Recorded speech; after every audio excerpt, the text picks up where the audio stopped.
Gotitas de Esperanza. Reflexión diaria de la palabra. Alimentar el espíritu y animar nuestra confianza en Dios. Por Monseñor Marco Antonio Merchán Ladino, obispo de la diócesis de Neiva. Muy buenos días para todos. Hoy en las Gotitas de Esperanza meditamos el inicio del capítulo 15 de San Mateo, que refiere la controversia entre el Señor y los fariseos y escribas venidos desde Jerusalén hasta Galilea. Los fariseos, recordemos, eran observantes rigurosos de las tradiciones, lo que los llevaba a creerse puros y diferentes al resto, mientras los escribas eran quienes conocían las tradiciones, pues eran expertos en escritura. Llama la atención que normalmente estaban en Jerusalén, evitaban salir de allí para no contaminarse con paganos. Sin embargo, en esta ocasión van hasta Galilea, tierra de paganos, pero con un propósito: fastidiar al Señor y a sus discípulos. Definitivamente, como vemos, eran enemigos acérrimos del Señor y no descansarán hasta verlo muerto. El motivo de la polémica fue porque los discípulos no observan las tradiciones al no lavarse las manos para comer, no por cuestión de higiene, sino de pureza. Eran las llamadas abluciones rituales que los purificaban para luego tomar los alimentos. Como vemos, se detienen en lo accesorio y no van a lo esencial.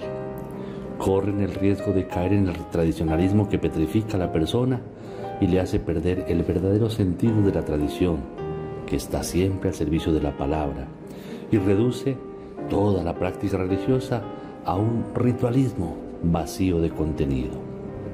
Los apóstoles están ya en la novedad del don del Hijo de Dios. Están en la tradición nueva, la de la Eucaristía, que invita a vivirla en memoria del Señor, la del pan de Dios que se entrega en las manos de los pecadores, un pan ofrecido no por nuestros méritos o por nuestra santidad, pues por más que nos lavemos las manos y el cuerpo miles de veces, jamás alcanzaremos la pureza para merecer este regalo, que en cambio sí lo da el Señor solo por la misericordia infinita que nos tiene.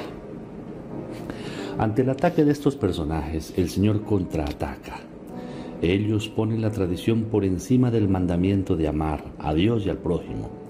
Sustituyen esto por simples y opinables tradiciones humanas. Lo que el Señor hace es poner de nuevo las cosas en orden. Primero la voluntad de Dios y luego sí la voluntad de los hombres. Él ha venido a revelar de manera transparente la voluntad originaria de Dios y desarrolla esta tarea llevando todo hacia la interioridad del ser humano y no hacia las prácticas exteriores, en donde colocaban todo su énfasis los fariseos y los escribas.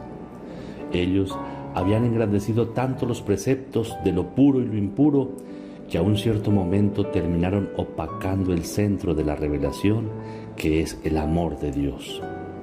Esto debe llevarnos a hacer un examen de conciencia y a tener mucho cuidado con algunos grupos y personajes que se hacen pasar como cristianos católicos, cuyo origen no es el Espíritu Santo y el cuerpo de Cristo, que es la Iglesia, sino la mentalidad ególatra de los fundadores, que se sirven de la Iglesia tanto cuanto les favorezca sus intereses, o la suprimen y critican cuando ven sus intereses puestos en tela de juicio. Ya esto denota con mucha claridad que su fundamento no es Dios, y por más que se disfracen, al final todo sale a la luz, pero por desgracia ya han hecho mucho mal en nuestros fieles. Luego, continuando con el relato, Jesús se dirige a la gente, llamados a comprender lo que Él dice y a apartarse de aquello que no es el querer de Dios. Su anuncio es revolucionario para la mentalidad farisaica tan cuidadosa de contaminarse con todo lo que viene de fuera. Dice Él: no es lo que entra en la boca lo que contamina a una persona, es lo que sale de la boca.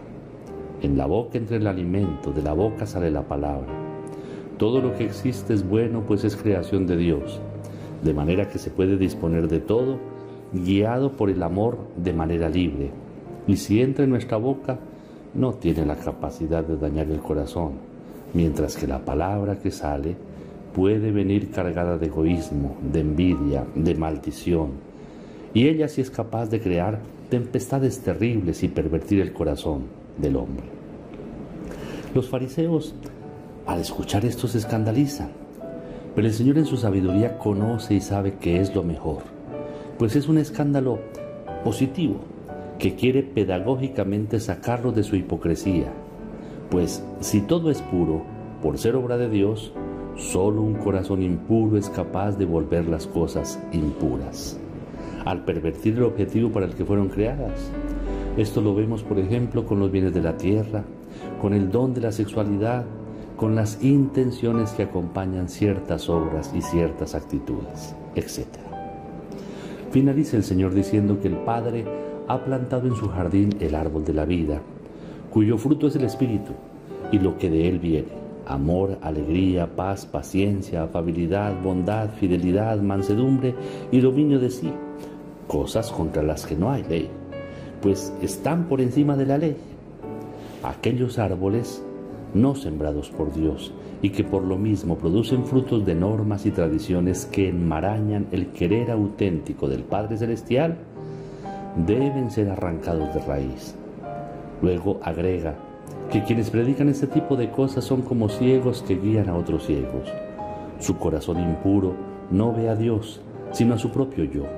Ve solo caprichos, sus caprichos. Ve lo que quiere ver y nada más.